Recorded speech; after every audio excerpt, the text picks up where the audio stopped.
Bom dia, pessoal.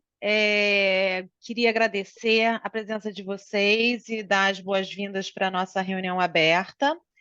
Eu sou a Flávia Amaral, eu sou sócia do escritório Trent Rossi Watanabe e junto aqui com meu colega Luiz Levi, coordeno o núcleo de propriedade intelectual, direito digital e fashion law do Comitê Jurídico da Câmara Italiana em São Paulo. A gente está fazendo aqui uma reunião aberta, muito provavelmente a última do ano, e a gente escolheu o tema da inteligência artificial e para tratar um pouco da questão de como está a regulação desse assunto no Brasil.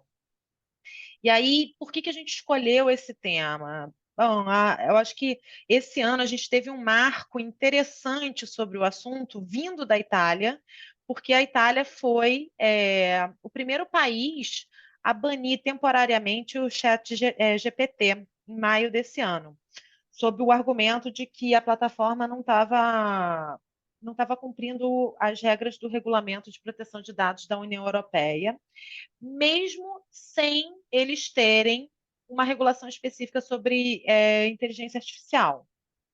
O acesso a essa plataforma ele foi reativado, acho que um mês depois, mais ou menos, porque a empresa acabou conseguindo comprovar que adotou as medidas solicitadas pela Autoridade de Proteção de Dados da Itália, a Garante.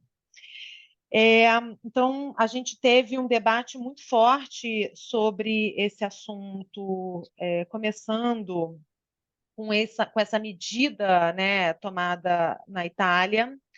E aí a gente, ao mesmo tempo, assim, pesquisando especificamente sobre a Itália, em paralelo, a gente vê muitas notícias falando que a Itália anunciou que faria investimentos maciços para preparar a sua população, né, para um mercado de trabalho automatizado e moldado pela inteligência artificial.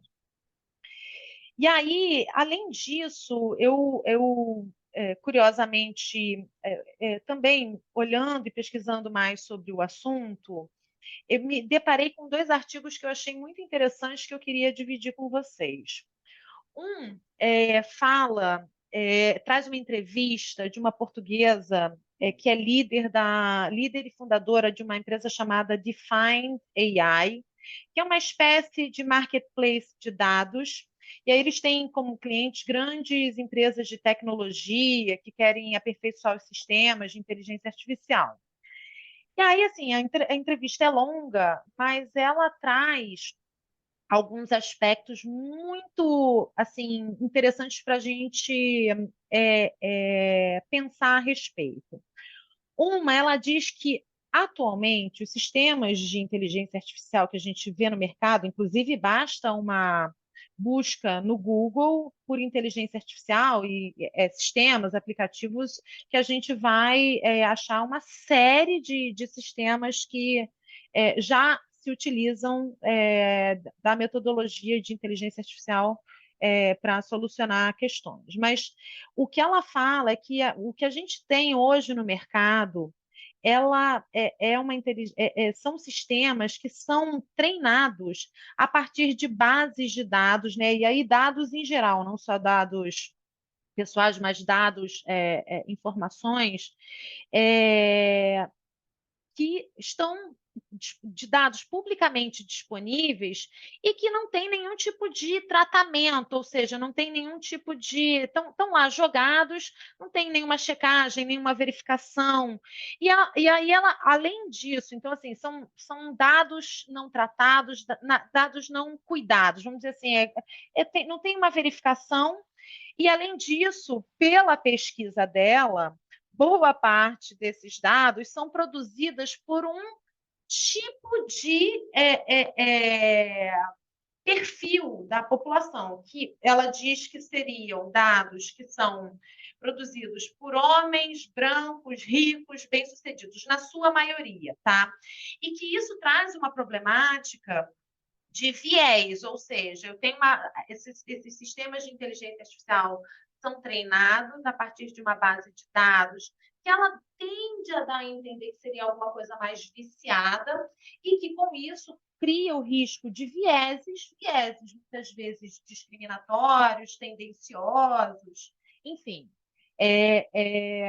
traz, traz um ponto para reflexão, a questão da formação dessa base de dados. O que é essa base de dados que vai formar os modelos de inteligência artificial que não sejam enviesados e que não tragam consigo, por exemplo, risco discriminatório ou risco de uma análise torta de questões relevantes para a humanidade, né?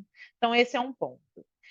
O segundo artigo não tem nada a ver com isso, e aí é do jornalista e professor Pablo Hortelado, que eu também achei muito interessante, porque, na realidade, o título do artigo é assim, A culpa é das redes sociais? E aí, o que ele faz é o seguinte, ele analisa o comportamento humano, de que, na realidade, assim, o fato da gente ver uma série de comportamentos exibicionistas, narcisistas nas redes sociais, não necessariamente é culpa das redes sociais, mas sim do próprio perfil e do comportamento humano. Que ele fala que alguns filósofos muito antigos e até de décadas passadas já enxergavam o comportamento humano narcisista como um definidor dos seres e que as redes sociais elas são um reflexo desse comportamento e não que elas causam esse comportamento.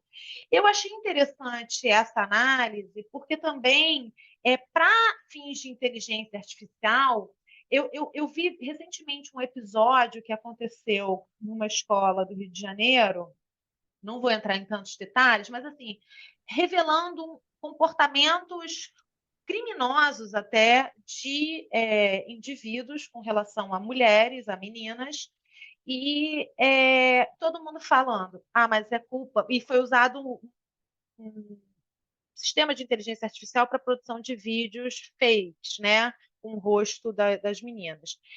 E aí muita gente falando, mas a culpa é da inteligência artificial, sem a gente avaliar a questão do aspecto humano aí. Eu não estou aqui a gente não vai polemizar o assunto, mas a gente tem e vai se deparar cada vez mais com esses tipos de questões com relação à inteligência artificial. A gente vê que é um assunto que ainda não tem uma definição, os países estão se preparando para regular o assunto, tem muito debate, porque a questão em torno disso é como eu regular, porque eu tenho vários aspectos a considerar, eu só falei dois deles aqui nessa introdução, é a questão do banco de dados, que vai ser um ponto importante, a questão da moral, ética, comportamento humano do outro lado, fora outros aspectos que precisam ser regulados, mas até que ponto, né, a gente consegue regular algo que a gente não conhece e também sem limitar a inovação tecnológica. Então, assim, a gente sabe que vários países estão se antecipando, né, correndo atrás desse assunto para regular, e o Brasil é um deles. Inclusive, o Brasil é tido como um país que, inclusive, está na vanguarda da discussão sobre a regulação do tema, o que é bem interessante. Para isso, então, pessoal, a gente convidou as nossas queridas palestrantes Tabata Alves e Ludmila Lago, que gentilmente toparam essa missão de nos atualizar aqui sobre como está o cenário da regulação da inteligência artificial no Brasil. E, claro, como o nosso núcleo é focado em propriedade intelectual e direito digital, elas vão trazer os aspectos relacionados à propriedade intelectual e à proteção de dados. Eu vou apresentá-las rapidamente aqui. Então, a Tabata Alves, ela é advogada do escritório Aribone Fabre Schmidt Advogados. Ela é responsável pela gestão do Departamento Consultivo em Inovação Tecnológica e Contratos. Ela tem a sua atuação voltada para transações comerciais, transferência de tecnologia, licenças de propriedade intelectual. Ela é formada desde 2007 pela Universidade Federal Fluminense, no Rio de Janeiro. Possui experiência com PI, contencioso civil e proteção de dados. Ela já atuou em grandes bancas de advocacia e também foi advogada in-house de empresas nas indústrias da moda e do entretenimento. A Ludmila Lago, ela é advogada do escritório Trent Rossi Watanabe, a gente trabalha juntas. Ela atua na área de propriedade intelectual, proteção de dados pessoais e tecnologia, possui muita experiência com empresas nacionais e multinacionais dos mais variados segmentos de mercado, com um foco muito forte em privacidade, e-commerce, novas tecnologias, regulação da internet, redes sociais. Ela é formada pela UFRJ e atualmente é mestranda em Direito Civil pela PUC do Rio. Bom, pessoal, eu vou aqui abrir, então, o palco para a Tabata começar nos atualizando aqui sobre o tema. Obrigada, meninas. Obrigada, Flávia. Obrigada pela introdução, por colocar a gente já num cenário internacional, né, sobre esse tema que é efervescente. Primeiramente, queria te agradecer pelo convite, agradecer ao Levi e agradecer à Câmara, aqui na pessoa do Morelli, pelo espaço, né, por dar esse espaço e incentivar a discussão sobre o tema que tá fazendo todo mundo se debruçar e discutir. Para isso, também cumprimento a Ludmila e, em benefício do tempo, já entro no cenário internacional. Como você bem comentou, a gente tem diversas propostas e diversas discussões em andamento. Dentre tantas propostas, a gente tem a proposta do AI Act da União Europeia, que traz normas robustas sobre a supervisão de sistemas de inteligência artificial, incluindo o compromisso dos Estados-membros em designarem uma ou mais autoridades competentes para fazer esse trabalho de supervisão, avaliar a conformidade dos operadores com as obrigações e requisitos para sistemas de inteligência artificial de alto risco, podendo, assim, ter acesso a informações confidenciais, incluindo códigos-fontes e outros segredos comerciais, e com uma preocupação, mostrando nessa proposta de AI Act, uma preocupação, inclusive, na manutenção da confidencialidade dessas informações, né, para, ao mesmo tempo que a gente garanta uma transparência, uma supervisão, enfim, a produção de relatórios e, como até, de repente, a Ludmila vai comentar mais um pouco, a gente, ao mesmo tempo, tenha esse resguardo das informações sigilosas e resguardando o valor a esses sistemas sobre os quais tanto se tem investido hoje em dia. O AI Act também estabelece um Conselho Europeu de Inteligência Artificial, que vai ser formado por representantes dos Estados-membros e da Comissão. Paralelamente, em vários países, o que a gente também tem notado? A presença e a formação de comissões plurais, tanto por atores da indústria, quanto de juristas, técnicos e autoridades, a cooperação entre autoridades, porque acaba resvalando muitas vezes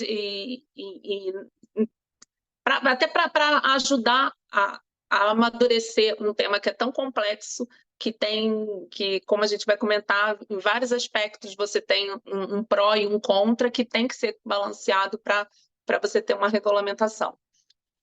E na última semana, inclusive, a gente teve a divulgação pelo Ministério de Empresas e do Made in Italy de uma reunião ocorrida com representantes da Itália, França e Alemanha se unindo para discutir sobre inteligência artificial e reforçando os esforços e a cooperação justamente para chegar a uma regulamentação em breve sobre o tema e evitando uma regulação excessiva pelo AI Act. O que isso já sinaliza, né?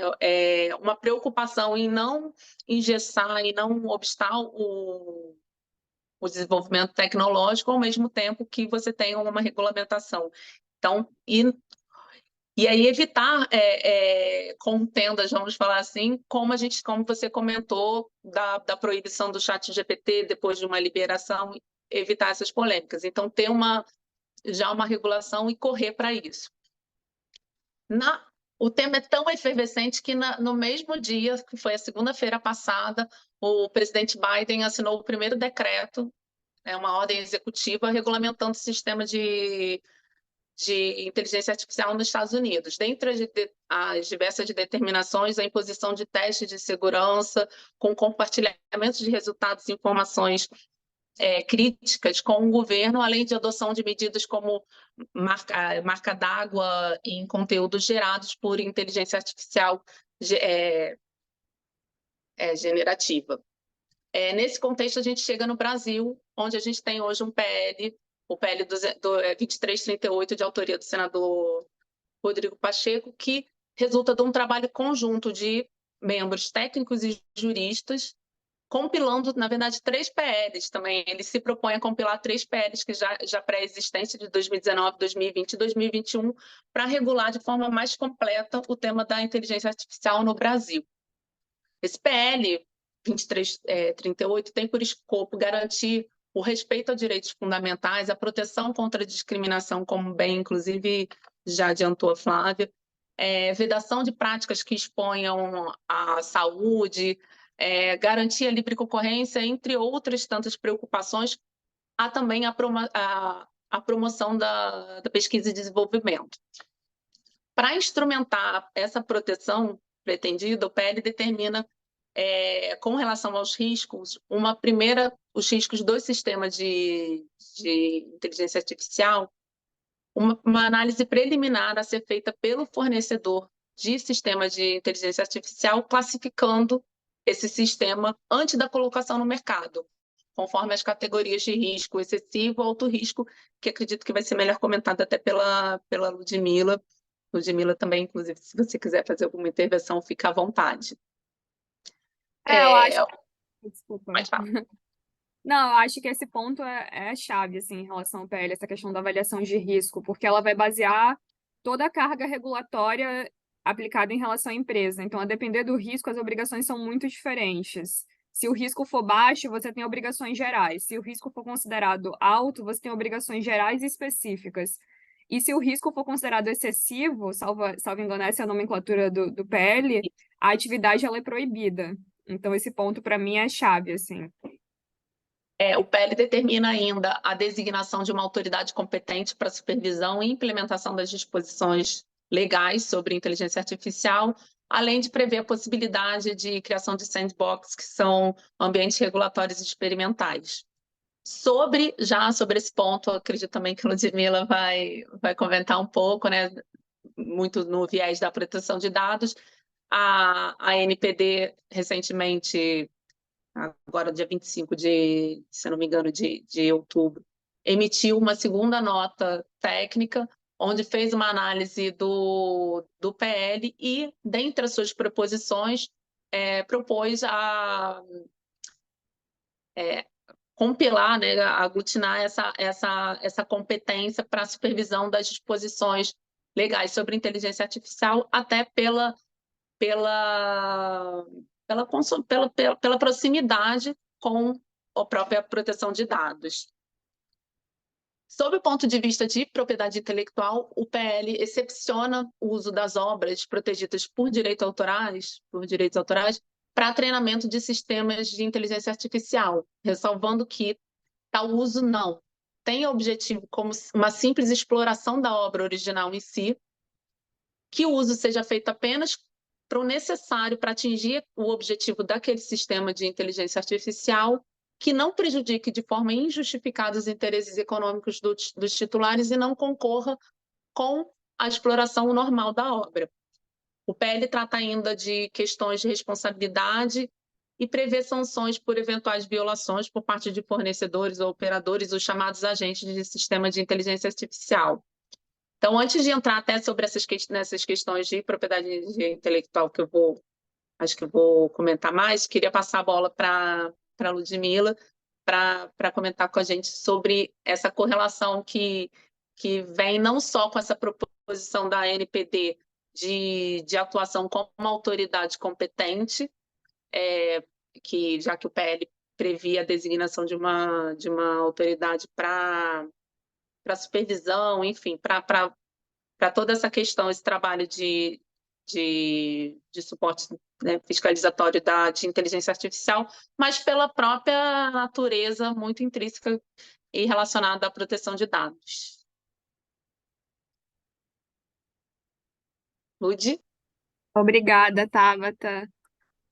Primeiramente, queria agradecer a Flávia Levi pelo convite para falar sobre um tema tão importante e a Tabata pelas contribuições iniciais.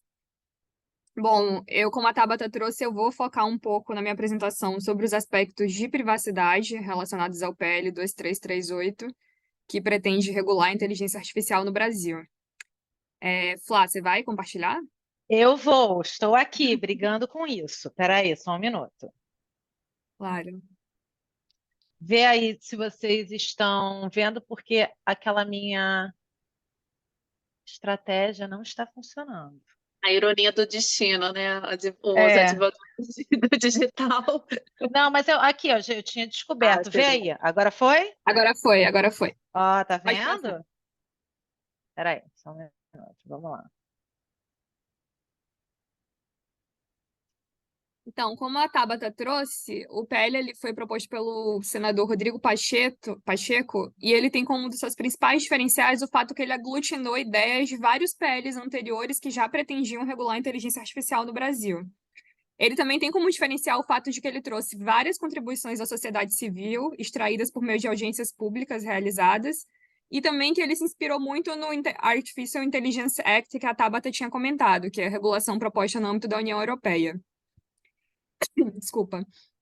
Em suas razões explicativas, lá, quando os juristas que elaboraram o projeto introduzem o projeto para o Senado, tem como objetivo estabelecer princípios, regras, diretrizes e fundamentos para regular o desenvolvimento e aplicação da inteligência artificial no Brasil.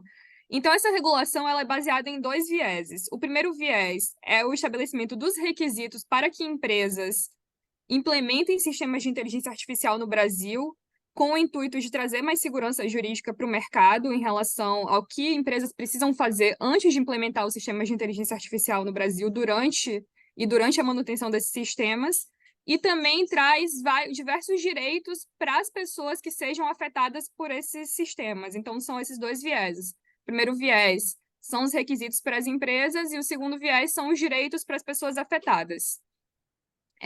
Eu trouxe alguns aspectos aqui da lei do PL que eu achei interessante. O primeiro é que logo no artigo 1º ele traz que o objetivo é garantir a implementação de sistemas seguros e confiáveis em benefício da pessoa humana. Então, há uma preocupação muito grande por aqueles que são afetados por esses sistemas, e isso é refletido numa carga normativa pesada de direitos específicos relacionados a esses sistemas.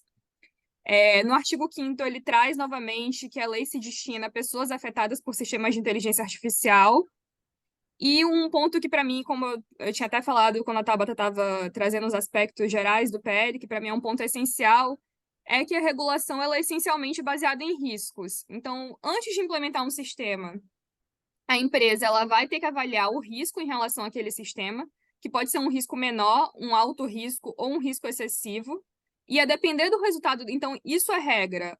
Qualquer empresa que pretenda implementar um sistema de inteligência artificial vai ter que realizar essa avaliação preliminar de risco. Uma vez sendo sido realizada essa avaliação preliminar de risco e constatado, por exemplo, que há um risco excessivo de acordo com os parâmetros ali estabelecidos pelo PL, por exemplo, um sistema que possa influenciar a forma como a pessoa se comporta de uma forma que seja prejudicial à saúde.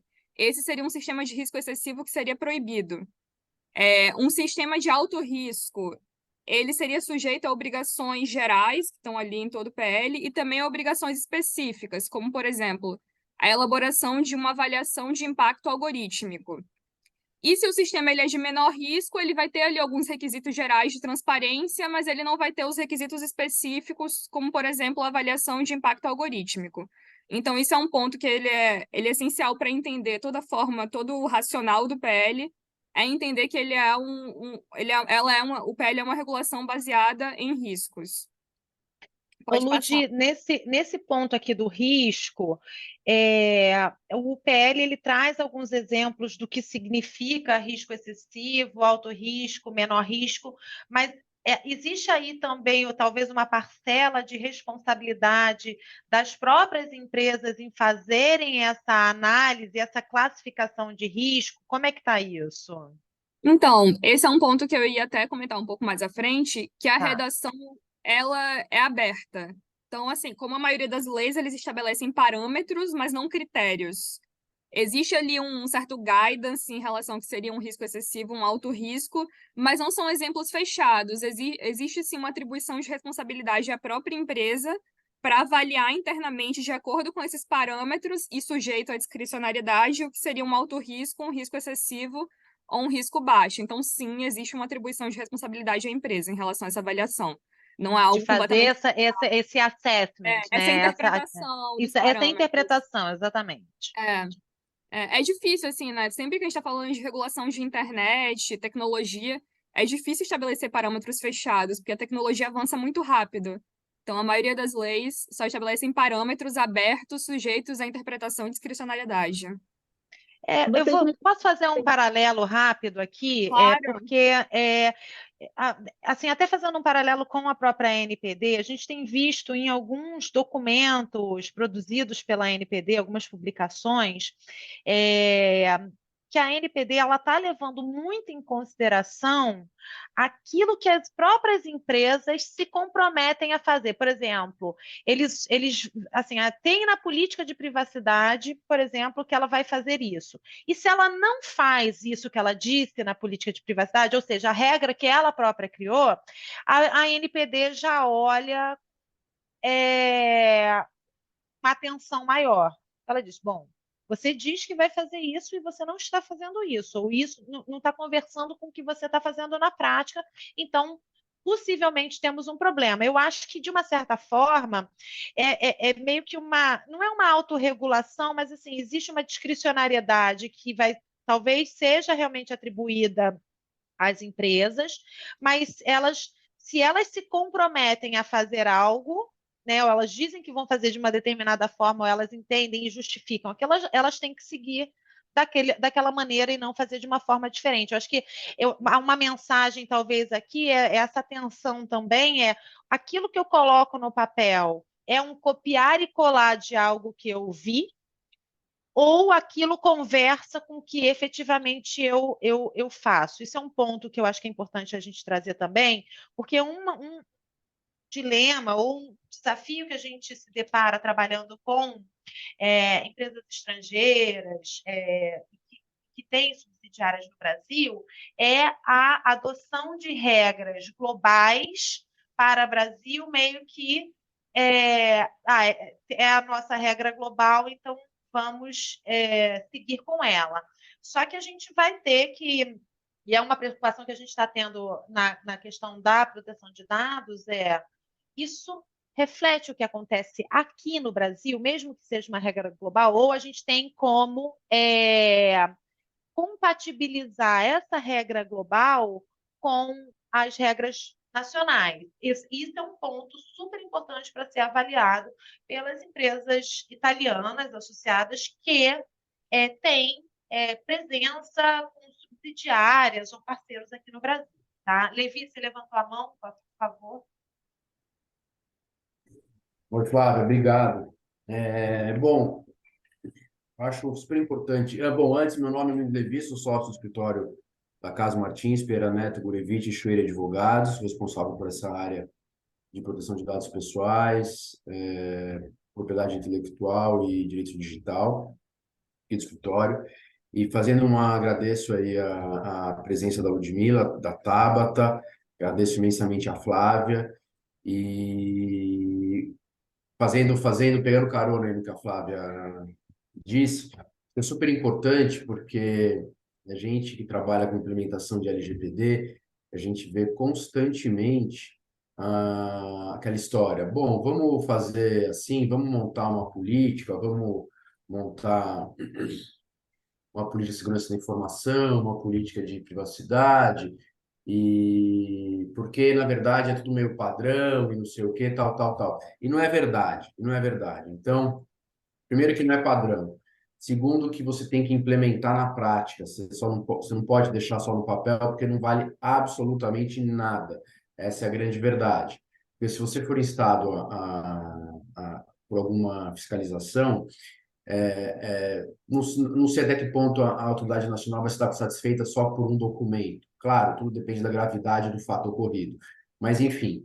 Então, as empresas europeias, em particular as empresas italianas, por mais que elas estejam já com muitas delas, né, estejam com o GDPR implementado, que é a Lei Europeia de Proteção de Dados Pessoais, a hora que elas vêm para o Brasil, elas já acham que tá tudo resolvido, e não está, porque elas falam, não, a LGPD é igual ao GDPR. E não é igual, é muito parecida. Então, você tem que também se adequar e se ater a alguns detalhes da lei, tá? E então é isso aí, Flávio. Eu acho que esse é um ponto super importante que eu me deparo constantemente também. Não vou me alongar mais para deixar, depois eu falo no final. Super obrigada, Levi, acho que é importante mesmo. E aí, passando já a bola de volta para a Lud, só eu acho que a NPD está traçando uma tendência aí de comportamento de autoridades aqui no Brasil, assim, a questão é, a declaração que eu faço, eu estou cumprindo? Então, eu acho que é um viés interessante que talvez possa ser, ou venha a ser transportado aí para a questão da inteligência artificial, dessa checagem, dessa fiscalização. Mas bola contigo, Lude. Isso. Eu concordo plenamente com o que você trouxe, Flá, e com o que o Levi trouxe também. Inclusive, eu acho que o escrutínio vai ser maior para a inteligência artificial, porque se o sistema ele for classificado de alto risco, não só a empresa tem a obrigação de realizar essa avaliação de impacto algorítmico, como tem a obrigação também de publicar essa avaliação. Ou seja, toda a sociedade vai poder ter acesso àquela informação, e inclusive vai poder opinar, eventualmente reclamar em relação àquele sistema. Então, acho que o escrutínio é até maior para a inteligência artificial, caso o PL venha a ser aprovado. Isso é um Aí dos principais tem pontos até uma controvertidos questão do PL, de de segredos de confidencialidade, negócio, segredo de aí a negócio Tabata aí bem entra. sensível. Beleza. Bom, vai lá. Eu continuo aqui ou eu passo?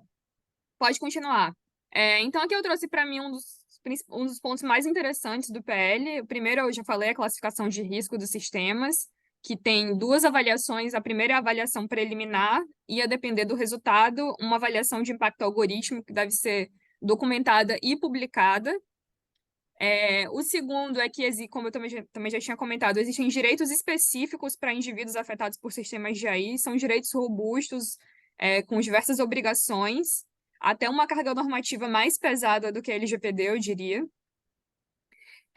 O terceiro é a designação de uma autoridade competente para fiscalizar e implementar a lei. Isso é um dos principais pontos controvertidos também, porque como eu vou trazer um pouco mais à frente, gerou um certo questionamento por parte da NPD em relação a uma sobreposição de competências de proteção de dados pessoais e regulação de inteligência artificial.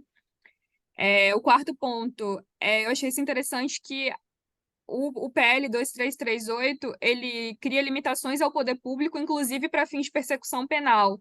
Então, eles trazem algumas obrigações para sistemas de inteligência artificial que têm o objetivo de persecução penal, diferentemente da LGPD, que excluiu expressamente persecução penal do seu escopo.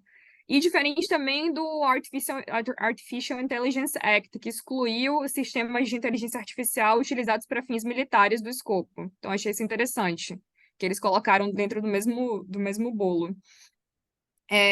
Um outro ponto que eu achei interessante é que ele traz obrigações específicas de implementação para sistemas de alto risco, como eu falei, avaliação de impacto algoritmo, obrigação de publicação dessa avaliação, dentre outros requisitos. E acho que o principal ponto assim de atenção é que há uma preocupação geral com a questão da discriminação algorítmica, que foi o que você trouxe na sua fala no início, de vieses discriminatórios, tanto na formação das bases de dados, quanto também nas tomadas de decisões baseadas nesses algorítmicos, que é um tema que está super em voga e um tema que tem dado respaldo para muitas disputas ao redor do mundo. Então, existe uma série de ações judiciais já ao redor do mundo discutindo um possível viés discriminatório em algoritmos de inteligência artificial. Pode passar.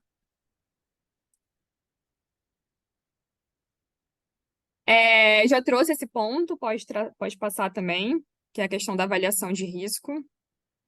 Aqui eu trouxe alguns pontos só para ilustrar em relação ao Artificial Intelligence Act, mas a Tabata já trouxe isso na fala dela também, de que o PL ele foi baseado no Artificial Intelligence Act, que é enfim, é uma regra que põe a Europa ali na vanguarda em relação à inteligência artificial, porque é a primeira lei detalhada sobre o tema, e a primeira lei específica sobre o tema, que ainda está sendo negociada a implementação pelos países membros da União Europeia. Pode passar. E aqui eu trouxe uma análise comparativa de alguns pontos de interseção entre o PL 2338 e a LGPD.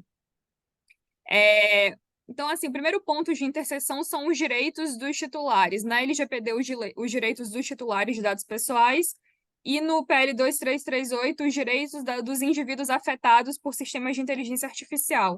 Embora os direitos eles sejam parecidos, eles não são exatamente iguais, e como eu falei, eu entendo que existe uma carga normativa mais pesada no caso do PL 2338. Então, em azul, eu marquei alguns pontos que eles não foram da LGPD que não foram refletidos no PL, e em vermelho alguns pontos novos que o PL traz em relação à LGPD. Então, o primeiro ponto é que a LGPD traz uma obrigação geral de transparência, pela qual as empresas devem informar o titular de dados pessoais de forma clara, ostensiva e apropriada, o tratamento dos dados pessoais. Então, dentre várias informações, como, por exemplo, quem é o controlador dos dados, quais são os direitos daquela pessoa, quais são as finalidades de tratamento, quais são os destinatários de dados pessoais. Já o PL, quando ele vai tratar do direito à informação e da transparência, ele fala que essa informação ela tem que ser trazida de forma prévia à implementação do sistema. Então, inclusive, se for por meio digital, deve ser fornecida na mesma página onde a pessoa contrata o serviço ali. Isso, para mim, é um ponto adicional à LGPD, embora seja uma interpretação possível também na LGPD que a informação deve ser fornecida de forma prévia, não está expresso na LGPD. O PL traz isso de forma expressa, que essa informação ela deve ser fornecida previamente à sujeição daquela pessoa a um sistema de inteligência artificial. Ele também traz as informações mínimas que esse disclosure deve ter no artigo 7º. O segundo ponto é que quando a LGPD vai tratar de decisões automatizadas, ela fala que o titular tem o direito de solicitar a revisão de decisões tomadas unicamente com base em tratamento automatizado. Já o PL ele não traz que tem que ser unicamente baseado em tratamento automatizado. O titular, a pessoa afetada pelo sistema de inteligência artificial, ela já teria o direito de solicitar a revisão da decisão automatizada na medida em que essa decisão produz efeitos jurídicos ou que impacte de maneira significativa os interesses do afetado. Então, embora sejam parecidas, não são exatamente iguais esses direitos na LGPD e no PL. E eu achei interessante também que o artigo 9 do PL ele exemplifica as decisões que podem produzir esses efeitos e que estariam sujeitas à revisão. Na LGPD você não tem esses parâmetros, na verdade, então ele acrescentou um pouco mais. Acrescentou um pouco mais, né? Na LGPD, também um outro direito um outro ponto que eu achei interessante é que na LGPD ele traz que a empresa ela deve fornecer, sempre que solicitada, informações claras e adequadas a respeito dos critérios e dos procedimentos utilizados para a decisão automatizada, observados os segredos comercial e industrial. Essa pequena parte aí do observado segredos comercial e industrial não foi refletido no PL, o que para mim é uma falha legislativa, porque deveria ter sido também uma falha ali de redação legislativa, mas tudo bem, o PL ainda está em discussão, isso pode ser implementado, isso pode ser alterado no futuro. E um outro ponto é que o artigo 8 do PL, ele traz quais são as informações mínimas que devem ser fornecidas nessa resposta da empresa a uma solicitação de revisão, inclusive o prazo para fornecimento dessas informações, que é de 15 dias. Um outro ponto também de diferença que eu notei entre o LGPD e o PL é que a LGPD traz que, em caso de não fornecimento de informações, mais uma vez, a questão do segredo comercial e industrial, que a LGPD excetua e o PL não excetua de forma expressa, o que para mim foi uma falha ali na redação e deveria ser corrigido. Pode passar, Flávia. Aí um outro ponto também é muito interessante é que o PL ele traz um direito de participação humana em decisões de sistema artificial, de inteligência artificial. Então, a pessoa afetada por um sistema de AI, ela pode solicitar uma revisão humana em relação àquela decisão. A LGPD não tem correspondência em relação a esse ponto. Isso eu achei interessante também, porque para mim, aparentemente, houve o acréscimo de um direito aí que não estava previsto na LGPD. E um outro ponto também é que existem parâmetros diferentes, na minha opinião, em relação à comunicação de incidentes de segurança na LGPD e no PL. Então, uma vez tendo sido aprovado o PL, as empresas vão ter que realizar um assessment de notificação para fins do PL e para fins da LGPD, porque o parâmetro me parece um pouco diferente. Então, não necessariamente um incidente que seria notificável pelo PL seria notificável pela LGPD. Aqui o parâmetro na LGPD é que possa acarretar risco ou dano relevante aos titulares, enquanto que no PL o parâmetro é incluindo quando houver risco à vida e integridade física de pessoas, a interrupção de funcionamento de operações críticas de infraestrutura, grave danos à propriedade ou ao meio ambiente, bem como graves violações aos direitos fundamentais. Ou seja, às vezes eu entendo que não necessariamente um incidente notificável pelo PL seria notificável pela LGPD. Então, isso é um ponto que eu achei interessante também de trazer. Pode passar. Isso daí, Lúdio, também vai exigir que, se o PL for convertido em lei, que as empresas façam uma revisão completa das suas políticas de Sim, segurança da informação, inclusive de medidas administrativas, técnicas, e de segurança, para também se adequar às regras específicas da possível sim, lei de sobre inteligência artificial, né? sim. Vai ter que ter uma revisão ali da política de notificação de incidentes para adequar essas duas regras. Aí um ponto também que eu trouxe é que, embora as penalidades administrativas previstas no PL e na LGPD elas sejam muito parecidas, elas não são exatamente iguais. Então, por exemplo, na penalidade de advertência, a LGPD traz que vai haver indicação de prazo para adoção de medidas corretivas. Isso não foi refletido no PL. E aí tem algumas que não foram refletidas porque não são aplicáveis, por exemplo, bloqueio de dados pessoais. Não faria sentido no contexto do PL, já que é uma matéria diferente. Mas a multa diária não foi refletida no PL. E a proibição do exercício das atividades, na LGPD ela pode ser parcial ou total, e o PL não faz essa ressalva, se a proibição poderia ser parcial ou total. Então, esse ponto eu também achei interessante. Pode passar. Aí tem a questão do sandbox aqui, É, né? mas o sandbox ele entra no contexto de que não é aplicável. Não faria sentido ter essa penalidade na LGPD, sendo que a LGPD não prevê esse regime de Ah, não, sandbox. sim, mas é que eles preveem É, uma restrição adicional, né, de não poder participar, né?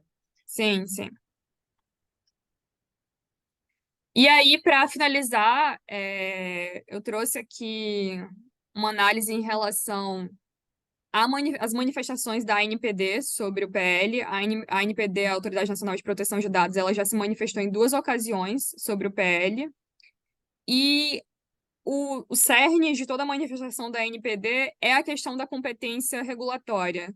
Porque a LGPD, ela atribuiu à ANPD a competência para fiscalizar proteção de dados, e o PL ele prevê a criação de uma autoridade competente para fiscalizar a implementação de sistemas de inteligência artificial. A questão é que muitos dos sistemas de inteligência artificial eles causam também um impacto do ponto de vista de proteção de dados, porque eles tratam dados pessoais para fins de tomada de decisões, para fins de implementação desses sistemas. Então, há, de certa forma, uma sobreposição de competências regulatórias na LGPD e no PL, e isso foi um ponto de atenção trazido pela NPD.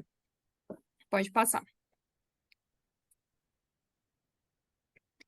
Então, a NPD ela trouxe na segunda manifestação a seguinte consideração. O mesmo tema, como os direitos à informação, à explicação e à contestação e de solicitar a revisão, poderia ser objeto de regulamentação simultânea pela NPD e pela autoridade competente de inteligência artificial.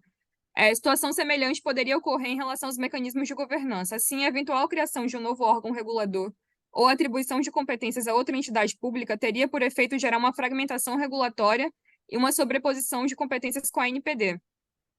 Então, o que a NPD propõe é que assim, seguindo até a linha de outros países, é que a regulação da inteligência artificial seja pensada em conjunto com a regulação de proteção de dados pessoais, visto que as matérias possuem sobreposição em termos práticos.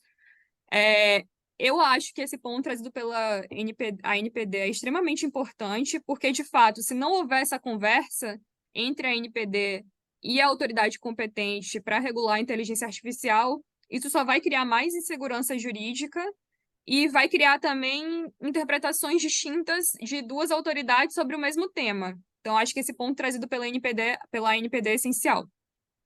Pode passar, por favor.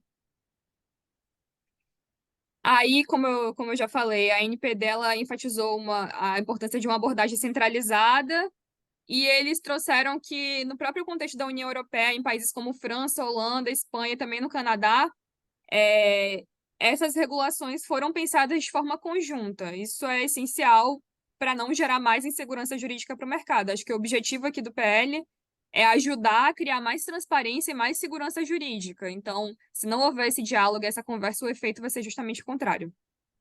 Pode passar, por favor. E aí eles finalizam a manifestação deles propondo um modelo dividido em 4 instâncias. Uma seria a autoridade competente, que seria o órgão regulador central. A outra seria o Poder Executivo, que seria responsável por elaborar políticas públicas para o desenvolvimento de sistemas de inteligência artificial. A outra instância seriam os órgãos reguladores setoriais, que atuariam de forma coordenada com o órgão regulador central. E a outra instância seria o Conselho Consultivo, que seria um órgão de natureza consultiva, similarmente ao que já acontece no âmbito da NPD de proteção de dados pessoais, e que asseguraria a participação da sociedade nos processos decisórios das demais instâncias. E a NPD ela propõe que ela seja esse órgão regulador central, que reuniria as competências para realizar o enforcement da regulação de inteligência artificial. Então, o que eles estão propondo já é muito similar ao que acontece no regime regulatório de proteção de dados. A única diferença é que eles estão se colocando ali como autoridade central também para a inteligência artificial. É isso, pessoal. Obrigada. Obrigada, Lude. Passando aí a palavra para a Tabata, então, abordar os aspectos relacionados à propriedade intelectual e depois a gente vai ter um bate-bola aí de perguntas e respostas, né, para abrir para as perguntas. Então, vamos lá, Tabata. Então, com relação aos direitos, à propriedade intelectual, eu vou falar, vocês vão perceber que eu estou falando muito em direito autoral, mas como ele é a fonte, né, a origem, até para outras formas de proteção, como da proteção por patentes, enfim, de tecnologias por patentes. Então, vou ficar mais adstrita aqui quando eu falar em sistema, nessa correlação dos sistemas de inteligência artificial e o seu impacto na propriedade intelectual, falando de direitos autorais. Os sistemas de inteligência artificial, eles trazem 2 grandes questões em matéria de propriedade intelectual. O uso de obras protegidas no treinamento dos sistemas, né, o famoso machine learning, e a proteção versus domínio público de obras, produtos, conteúdos, seja lá qual for a denominação dada a esses conteúdos gerados por meio de inteligência artificial generativa. Com relação a esse primeiro ponto, que é o uso de obras protegidas pelo direito autoral para treinamento de sistemas de inteligência artificial, que, inclusive, é válida a reflexão não apenas para sistemas de inteligência artificial generativos, mas para outros sistemas de inteligência artificial, porque é o que faz a formação do banco de dados e do treinamento perdão, e do sistema em si. Hoje, a nossa legislação ela é impeditiva, né? Sem contar com o PL, antes da aprovação, que ainda do PL, da discussão e da eventual aprovação, hoje a legislação é impeditiva, restando apenas a via do consentimento para fazer o uso de direitos autorais sem a mitigação. O que se tem na prática que até eu andei pesquisando, que sai um pouco do campo do direito e na prática mesmo da ciência de dados, é o uso de famosos bancos de dados grandes feitos por benchmark de dados públicos, que muitos desses dados públicos são protegidos vêm de obras protegidas por direito autoral e estão ali disponíveis com base no consentimento.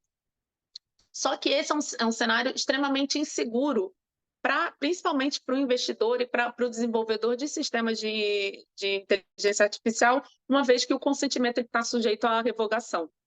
Então, qual é a tendência internacional? A tendência internacional se mostra em conformidade, inclusive com o PL, que traz a permissão ou uma exceção à vedação do uso de obras protegidas para treinamento de inteligência artificial. Então, ele traz essa previsão em que permitiria o uso das obras protegidas para o treinamento, obedecidas algumas condições que são ali ressalvadas, que eu até comentei no início, de não fazer uma simples exploração da obra em si, o uso apenas necessário para o objetivo a ser alcançado com aquele sistema de inteligência artificial, que não concorra com a exploração normal da obra, e um ponto de atenção é a previsão que que esse uso não prejudique de forma injustificada os interesses econômicos dos titulares.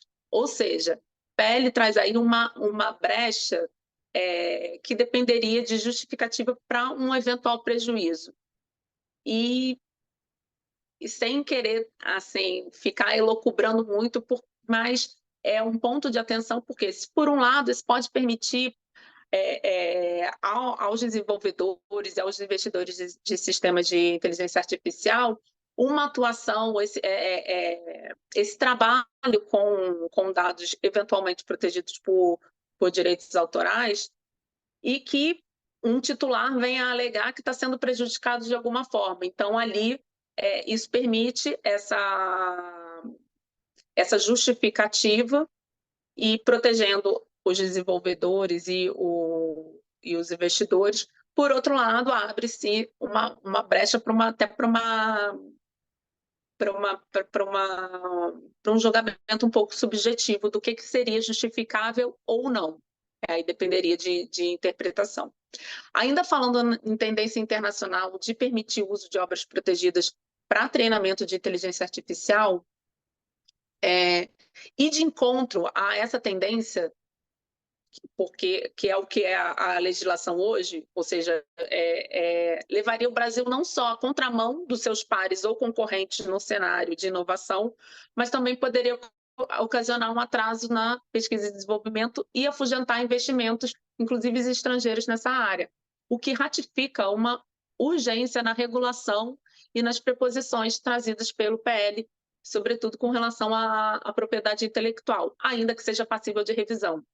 Porque muito se discute, tem muitas discussões, mas ainda que a gente possa sempre melhorar e fazer emendas, é realmente urgente, porque já é uma realidade os sistemas de inteligência artificial. Então, deixar eles simplesmente nesse campo de insegurança, em que a gente tem uma lei que é extremamente restritiva e veda o uso, a princípio, de obras que não têm o consentimento dos seus titulares, traz uma insegurança jurídica muito grande. E uma revisão, que inclusive é debatida nesse ponto, sobre a permissão versus a proibição, que é atual, de uso de obras no treinamento de sistemas de inteligência artificial, é a possibilidade de remuneração dos titulares de direitos de obras protegidas utilizadas para o treinamento de inteligência artificial. Isso porque é inegável que haja um aproveitamento do conteúdo dessas obras pelo sistema, mas sem uma contrapartida ao seu titular. Nesse ponto, muitos atores que debatem sobre a regulação de inteligência artificial indicam pela inviabilidade, sob o ponto de vista prático da remuneração, considerando as bases gigantescas de bilhões de dados, de bilhões, enfim, e às vezes imensuráveis. Mas aí a gente sai de um cenário extremamente engessado, onde há uma proibição de uso de obras protegidas, dependendo do consentimento do titular, e vai para um outro cenário, onde a gente tem essa permissão que aí vem da previsão legal, mas sem uma contrapartida aos titulares. Eu não estou aqui colocando que é melhor fazer uma coisa ou outra, mas é um tema que é falado, só que o que eu tenho observado nas propostas ao redor do mundo é que não há uma previsão de pagamento, muito pode ser pela inviabilidade do ponto de vista prático de fazer essa mensuração, ver o que foi usado, se aquilo teve resultado ou não, para ter uma remuneração aquele dado. E, por outro lado, também para não obstar o desenvolvimento tecnológico. Então, o que se tem visto é a permissão de uso. Nos Estados Unidos, por exemplo, com Fair Use, e aí permitindo esse uso para o treinamento dos sistemas de inteligência artificial, e que é refletido hoje no PL com a permissão, observada todas aquelas condições que eu já comentei. Só que aí a gente volta no problema do consentimento. E de contra, porque qual é o problema do consentimento? A gente não ir de encontro com o ideal seria não ir de encontro com a tendência mundial, que é de permissão ao uso sem a necessidade de consentimento. Se no Brasil a gente adota uma posição em que se impõe algum tipo de contraprestação, de remuneração pelo uso dessas obras protegidas pelo direito autoral no treinamento de sistemas de inteligência artificial, pode ser que a gente crie um ambiente em desarmonia e prejudique o desenvolvimento do Brasil, gere atraso ou afaste o investimento nessa área de sistemas de inteligência artificial. E aí, sobre o segundo ponto, que eu falei, que é sobre a proteção versus do domínio público. O que acontece? Hoje, as obras ou produtos, porque alguns até atores debatedores desse segmento falam em produtos por serem, não serem obras originais, serem produtos dessa coletânea e combinação de dados através do machine learning. Enfim, desses conteúdos gerados pela inteligência artificial, hoje esses conteúdos a princípio eles devem ser considerados em domínio público. A gente não tem a legislação, ela reserva à pessoa física a titularidade das criações e prevê como requisito e definição para a proteção do direito autoral a criação do espírito e que seja dotada de originalidade. Então, uma obra advinda do sistema de inteligência artificial não estaria parada pelos direitos autorais e deveria ser considerada, assim, em domínio público pela legislação atual. O PL, pelo que eu observei, ele é silente com relação a esse ponto. E em algumas, inclusive em audiências públicas, inclusive da Comissão de Cultura da Câmara, que tem debatido o PL e todas as questões que se desdobram sobre os sistemas de inteligência artificial e com reflexos na propriedade intelectual, levanta essa bola que, apesar de repente não ser do âmbito do PL em si, pela regulação da inteligência artificial, caberia ou uma revisão à lei de direitos autorais, ou o que talvez fosse a mais adequada ainda, a edição de uma legislação específica para tratar desses produtos que são gerados pela inteligência artificial generativa. Porque o que acontece? O avanço tecnológico tem sido tão grande que muitas vezes os produtos que são gerados por esses sistemas de inteligência artificial são dotados de algum grau de novidade, assim, são conteúdos de fato novos, mas por conta de todo esse impeditivo legal, a gente não tem um amparo, uma proteção, e fica no limbo do domínio público. E aí um reflexo que isso causa é para o próprio investidor dos sistemas de inteligência artificial e para os seus desenvolvedores, programadores, que eles têm todo um trabalho que, por mais que seja com base naqueles dados coletados e no treinamento de banco de dados, eles têm todo um trabalho e, de fato, têm um produto daquilo.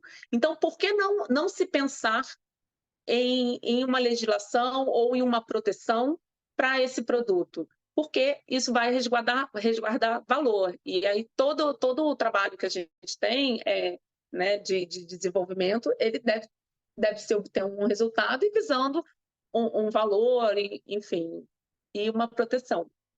Então é de se pensar nisso, porque hoje, com essa restrição, a gente não consegue nem dar aos sistemas de inteligência artificial autoria ou titularidade sobre esses produtos, nem mesmo a quem está por trás disso, aos programadores, enfim, essa proteção. E aí, com isso, você acaba desincentivando o próprio investimento. E, de outra ponta, também a gente tem algumas polêmicas, porque o produto conteúdo gerado pela inteligência artificial, ele também, além de ser um produto de todo esse trabalho de desenvolvedores, ele também tem um input feito pela própria pessoa que demandou aquela geração e que pode, inclusive, demandar alterações, tipo, por exemplo, de textos, o ChatGPT que está tão em voga. Tem a geração de um texto, ela pode acabar fazendo alterações ou demandando alterações da própria plataforma, e ainda assim ela não teria também nenhum aproveitamento ou proteção nesse caso. Então, a gente tem aí dois polos que estão sem absoluta proteção e que não vem regulado pelo projeto de lei, que são os programadores, investidores que estão por trás desses sistemas de inteligência artificial e o próprio sistema de inteligência artificial em si, que pode gerar não apenas uma reprodução de obras, que aí, inclusive, seriam passíveis até de todas as sanções que já tem na legislação atual, e, de outro lado, a gente também tem as pessoas que fazem a demanda desses conteúdos e que muitas vezes fazem alterações e, no final, o resultado ele é de ser considerado em domínio público. A gente tem diversas discussões, mas pelo que tenho observado na regulação no mundo, a regulação com relação à inteligência artificial, ela não tem falado muito a respeito sobre isso. O que se usa é a legislação que já existe. Então, nesse cenário, observo que no Reino Unido, e agora tem um outro país que me fugiu a cabeça, tem o reconhecimento sobre os direitos autorais de obras verdadeiramente novas geradas por sistemas de inteligência artificial, tá? Tem essa permissão e esse reconhecimento, ao passo que em outros países, por exemplo, seguindo até a linha que hoje da legislação vem do Brasil, como no próprio Estados Unidos, tem a tendência ao rechaço, ao não reconhecimento de direitos autorais sobre esses produtos, conteúdos gerados por inteligência artificial. Há alguns processos, inclusive alguns casos já em andamento perante a Justiça dos Estados Unidos, principalmente, que são muito debatidos, inclusive na mídia, e um dos cases de referência de hoje é um processo que, na instância administrativa, já tinha sido rechaçada o pedido de reconhecimento de direitos autorais sobre uma obra que advinha de inteligência artificial, e no âmbito judicial, em uma decisão um pouco recente, a justiça americana reconheceu, confirmou que não há a impossibilidade da proteção via direitos autorais para obras advindas de sistemas de inteligência artificial. O que pelo menos uma sinalização que se colocou nesse respeito foi que obras que advindas da inteligência artificial, mas que tivessem substanciais alterações pela pessoa após o recebimento, por exemplo, um texto com diversas alterações, aí sim poderiam ser passíveis de proteção via direito autoral. Só que, na prática, o que se tem hoje é o não reconhecimento pelos casos que têm sido submetidos. Mas espera aí que eu me perdi um pouco aqui na... Não tem problema, Tabata. Então, deixa eu complementar um ponto aqui, que eu acho que na linha do que você está falando com relação a direitos autorais, um dado interessante também é que o INPI, no ano passado, em setembro do ano passado, ele ele se manifestou dizendo que inteligência artificial não pode ser indicada como inventora em pedido de patente.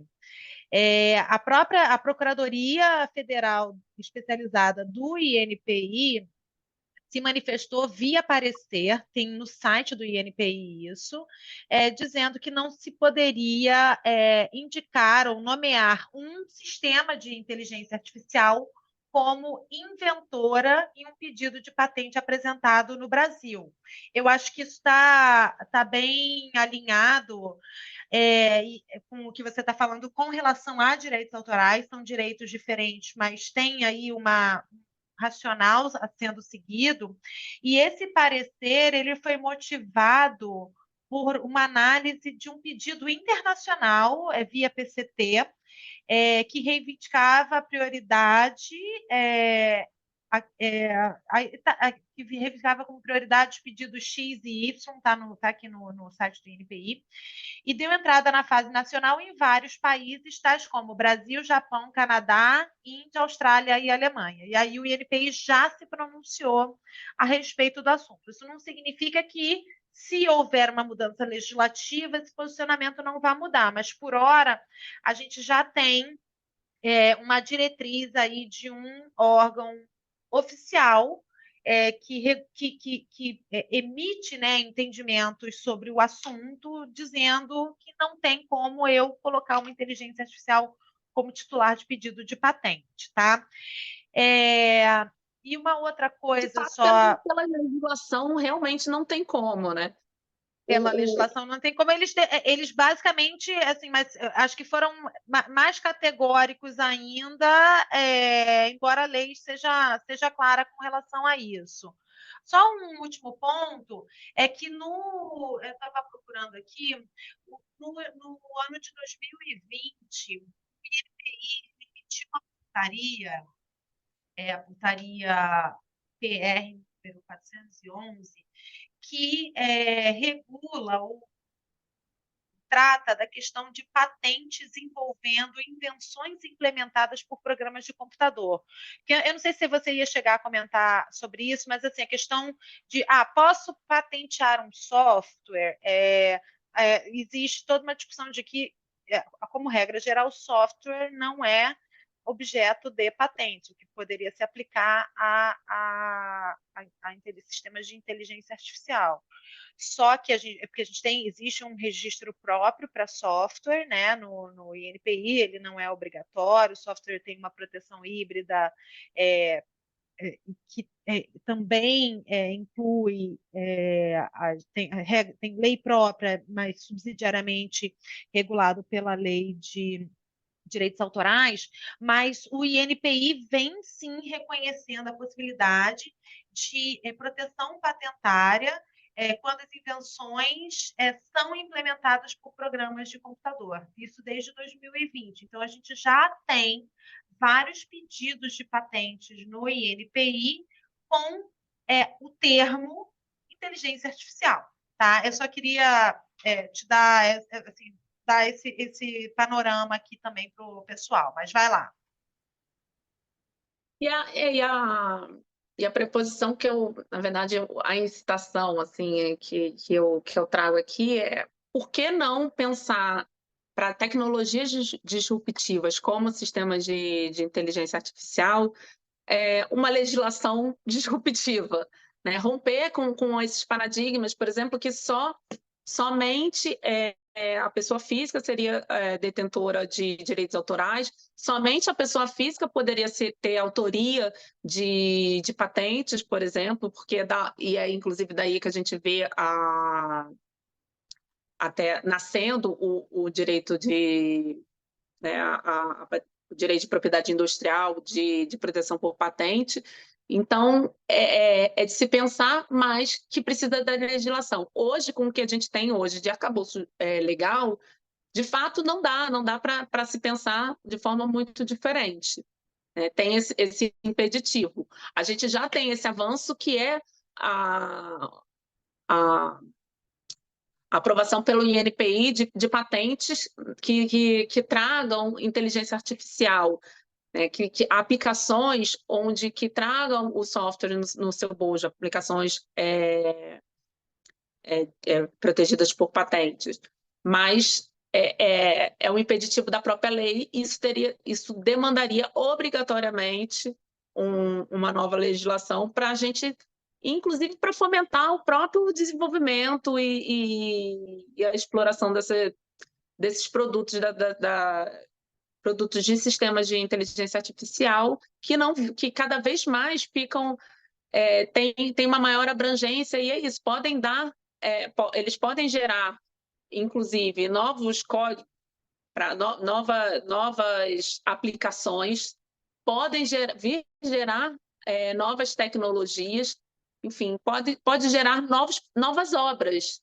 E aí, e essas obras a gente tem que ter a possibilidade, pelo menos, e principalmente se elas forem novas, se elas não simplesmente replicarem obras originais, a gente tem que ter a possibilidade de ter a proteção via patente, de ter a discussão sobre a titularidade, sob o ponto de vista do autoral, só que hoje é um impeditivo e aí realmente não tem como.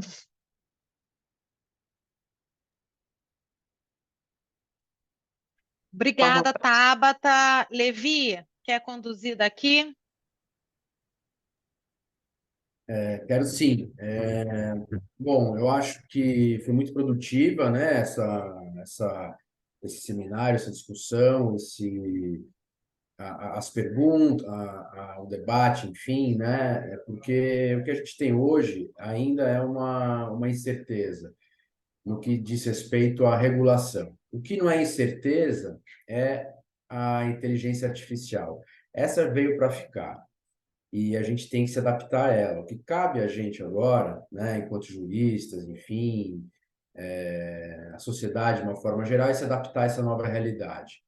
Então, todos os desafios, não todos, né, porque são muitos, mas muitos dos desafios já foram tratados hoje, já foram falados, que dizem respeito, né, à própria proteção de dados pessoais, né? Então, como é que vai ficar? Eu já me adequei à LGPD, vou precisar me adequar de novo à nova lei? Sim, você vai precisar se adequar de novo, novamente, né? Você vai precisar fazer uma adequação dessa nova lei quando ela for aprovada. Você tem essa discussão com relação à autoria, né? Como a Tabata falou, a Flávia, com relação à autoria, hoje que a gente tem, somente a pessoa física pode ser autora, então, nas situações de inteligência artificial generativa que ela cria, que ela vai aprendendo sozinha e vai criando, a gente tem uma discussão muito séria, um problema muito grande, né? Mesmo que em alguns ordenamentos estrangeiros já tenham reconhecido essa possibilidade, o nosso ainda não, os Estados Unidos ainda não. A questão das obras em domínio público. As obras de domínio público, de fato, você pode municiar a inteligência artificial sem ter que pedir autorização para ninguém. Do contrário, você precisa pedir autorização para o autor, e aí você acaba, de uma certa forma, engessando muita coisa. E, enfim, a questão da própria ANPD, né? Quem que vai regulamentar, quem que vai ser o órgão que vai regulamentar, o que vai tratar, o que vai, né, fiscalizar e decidir, tirar dúvidas, enfim, vai ser criado um novo órgão, não vai, né? Eu compartilho da decisão, da opinião da Ludmila, acho que da Flávia também, obviamente, todo mundo aqui, quer concentrar tudo na mão da NPD, porque facilita,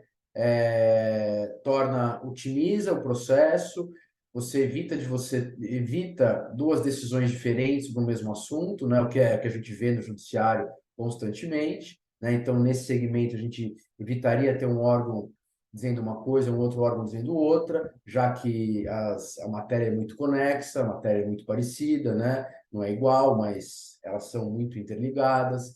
E, obviamente, a gente gastaria menos dinheiro público, né, criando um novo órgão e tudo mais. Então, e os efeitos da inteligência artificial, elas não se limitam somente na proteção de dados pessoais ou na propriedade intelectual. Ela acaba afetando tudo, né? Afeta tudo, né? Por exemplo, uma informação errada que a inteligência artificial colocou, nos deu. Quem que é o responsável por isso? Né? A gente toma uma decisão com base naquela informação que foi passada. Quem que é o responsável? Né? Vai ter reflexo na esfera civil, vai ter reflexo na esfera criminal, né, do ponto de vista de danos morais, enfim, indenizações, crimes. Então, é um mundo aí que a gente precisa se adaptar. Fugir, voltar para trás não dá mais. Então, cabe a gente se adaptar e parabéns aí a todos. Eu acho que foi muito boa a apresentação e me coloco à disposição. E também, se alguém tiver alguma pergunta, alguma colocação, quiser fazer, alguém que estiver assistindo, fique à vontade. E aí eu passo a palavra para a Flávia e a Flávia responde, ou eu respondo, as meninas respondem. Levi, excelente aí, acho que teu sumário também realmente a gente enxerga aí que a gente tem muito assunto que é impactado pela regulação da inteligência artificial, isso vai ter que ser pensado cuidadosamente. Desculpa, a Tabata até comentou sobre a comissão que está discutindo inteligência artificial na Câmara dos Deputados. Acho que foi uma audiência pública em abril que está muito interessante. Tem vídeo no YouTube falando dos impactos da inteligência artificial na cultura e na propriedade intelectual. E aí os expositores, eles destacam ali os pontos de atenção para a legislação, acho que foi bem interessante. Mas eu acho que, assim, como mensagem final, como o nosso público aí também é de empresas com vínculo na Itália, e a gente tem essa questão das políticas globais, das regras do país, da matriz, então a gente vai precisar também ter um cuidado na adequação aqui no Brasil. A gente enxerga, né, que o Brasil não está com uma pretensão de regulação muito diferente do que está acontecendo na Europa, inclusive com inspiração do PL no regulamento europeu, mas não são idênticos, assim como o LGPD e GDPR não são idênticos, eles são a LGPD foi inspirada na GDPR, mas não é idêntico. Então, tem semelhanças, mas tem características específicas, e isso vai acontecer também possivelmente com a regulação sobre inteligência artificial e as suas talvez sub-regulações ou regulações relacionadas. Então, a mensagem acho que final aqui nossa também é esse cuidado com a necessidade de adequação à legislação local. Eu acho que a Tabata, a Ludmila fizeram exposições muito interessantes, brilhantes. Ainda bem que essa apresentação está sendo gravada e vai ficar disponível na página do YouTube da Câmara. Então, por favor, divulguem também, eu acho que tem bastante informação útil aqui. E aí, meu querido amigo Luiz Levi, muito obrigada também aí pela parceria de sempre, e poderia deixar de agradecer ao Eduardo Morelli, que fez com que essa nossa reunião aberta acontecesse. Ele é a pessoa mais importante para a gente aqui da Câmara, porque faz as coisas acontecerem. Eduardo, muito, muito obrigada. Obrigado, Gostaria Eduardo. também de agradecer ao Vicente Bagnoli, que é o presidente do COJUR, e ao Afonso, porque coordena os núcleos. Deixar aqui meu abraço e até a próxima. Espero encontrar com vocês na nossa próxima reunião. Pessoal, muito obrigada. Bom dia a todos. Bom dia, muito Tchau, obrigado. pessoal. Obrigada.